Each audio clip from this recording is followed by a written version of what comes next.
Talking to Ben Green. He's the brewmaster of Southern Prohibition, a Mississippi brewery based right there in Hattiesburg. And this conversation came up because of a partnership with Southern Miss, and we'll get to that, of course, because it's a really cool deal that they're doing together. But I want to start with this, Ben. First of all, thanks for your time.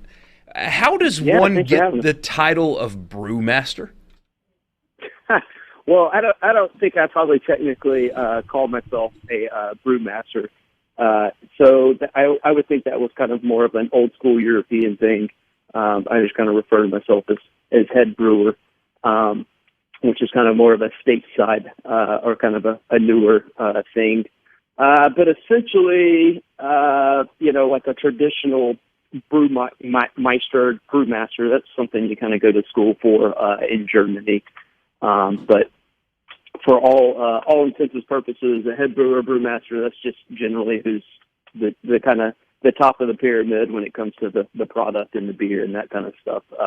As far as running the facility, recipe development, a lot of hats are worn for sure. So did you have to go to school for that? Like, is there special, I assume there's special training, but did you have to get, like, formally educated in the process of brewing beer in order to be where you are right now? Yes. You don't necessarily have to. I took some different beer courses and whatnot in Wisconsin, but just kind of, with a lot of things, real-world experience and problems that arise on day-to-day are worth much more than people think sometimes. So, just for the record, Ben, you can't get this title of brewmaster just from drinking a lot of beer, can you? Well, I think you could probably drink enough and run around and call yourself that, and no one would probably be the wiser. So. Yeah, I'm pretty close. So what, are you from Mississippi? So a little bit about your background. This is Ben Green, the head brewer at Southern Prohibition. Are you from Mississippi? How long have you been with Southern Prohibition? Yeah, so I'm actually a Hattiesburg native, so born and raised here, and I have been with Southern Prohibition since its inception. What was that, eight years and some change ago? So we opened in 2013, I believe. It's been so long now. It feels like, with you guys, and there's a couple out on the coast, there's a couple up in North Mississippi. Mississippi has become a pretty good haven for craft beer and for microbrewed beer, whatever term you want to use for it. Is there something about Mississippi that sort of lends itself to that? Well, honestly, if you kind of look across the country at the landscape of the amount of breweries across the country, Mississippi is dead last by a lot. We've made great strides over the last 10 years or so with different groups. Raise Your Pints was a grassroots organization that kind of helped get some laws changed. And some of the reasons why Mississippi was a little slower to come around, probably one is we're kind of in the heart of the Bible Belt a little bit. The second is, we just had some really restrictive laws that made it really hard to open and then be successful afterwards. And these are laws we're still kind of fighting and trying to get changed to this day because we still are kind of fighting with one hand behind our back compared to some of our neighbors across the country. If you don't mind me asking about that law, I remember us talking about that at the time when it wasn't too terribly long ago that you guys could not sell your own product at your terrestrial brick and mortar facility. I mean, so since that changed a few years ago, have you seen growth like with you guys at Southern Prohibition? What has that law change done for you? Yeah, no, absolutely. It's been tremendous for us. When we first opened up in 2013, we had a much different business model. And that kind of harkens back to what I was saying earlier. It's really hard to start with that kind of business model, especially in with as much crowded is going on right now. There's tons of different breweries. I mean, when we opened in 2013, there might have been 3,000 something breweries. Now there's 8,000 something breweries. So having the tap room is it's awesome for several reasons. One of those is you can get right in front of your customer. get direct feedback, real time feedback on what's working, what's not working, what are people liking. It allows you to sell much smaller batches. You're able to have, just kind of some more different and unique beers out there. Launching a beer to market takes a lot of time, money, and energy. When I say market, that means, hey, we've got this label. Everything has been, everything's above water as far as our red tapes are concerned. It's packaged. We've got sales material, and now we're going out and trying to find placements, whether that's gas stations, grocery stores, bars, restaurants. So the tap room allows us to do much smaller batches and get that kind of direct feedback. And it's nice to have a little bit of cash flow coming in. That's why we've seen kind of more breweries in the state kind of pop up, because they're taking advantage of that law that allows them to sell a product that they made directly across the to a consumer across the counter and keep that money for themselves. Ben, this is probably the simplest question. You probably get it a lot, but what's your favorite kind of beer? I am very much a situational drinker. So, when it's cold outside, I tend to like darker beers.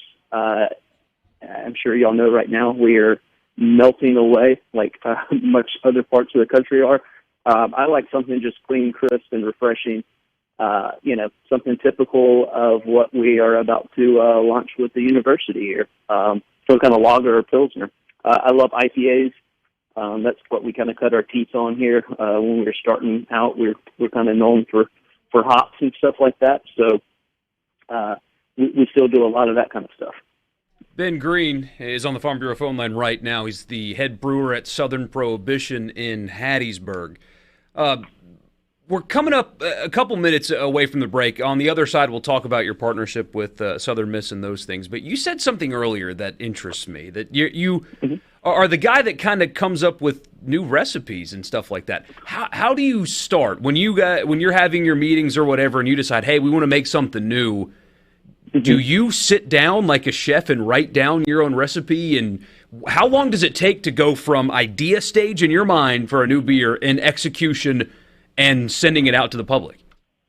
Yeah. So I have several notebooks that are just kind of filled with ideas, and I have been doing this here since day one. And like I kind of mentioned earlier, we had a much different model when we first opened up. We launched with 2 beers. There wasn't a huge need for constant creativity or constant recipe development and recipe writing and that kind of stuff. It was really just kind of focused on getting those first 2 really honed in out the gate. And, as we would launch a new beer, that would be awesome. And, everything would kind of be ready to go for that. Fast forward to 2019, I think it maybe 2018, I believe we had sold about 150 different beers that year through the tap room. So I've gotten pretty proficient over the years on developing and writing recipes and getting those out. And whenever our philosophy has just kind of always been, I'm not really scared to try something that maybe isn't necessarily in our wheelhouse. Just kind of quality is really what we, at the end of the day, want to be known for. So things flow idea-wise and recipe-wise a lot easier now than they did when we first opened up. I will say that. We've gotten a couple of texts here right before we get to this break. First of all, Gib in Greenwood saying, hey, Ben, is Jack the Sipper still in circulation? He said he has a hard time finding it. I will say that the Jack the Sipper tap handle that you guys used to have is the best tap handle in beer history.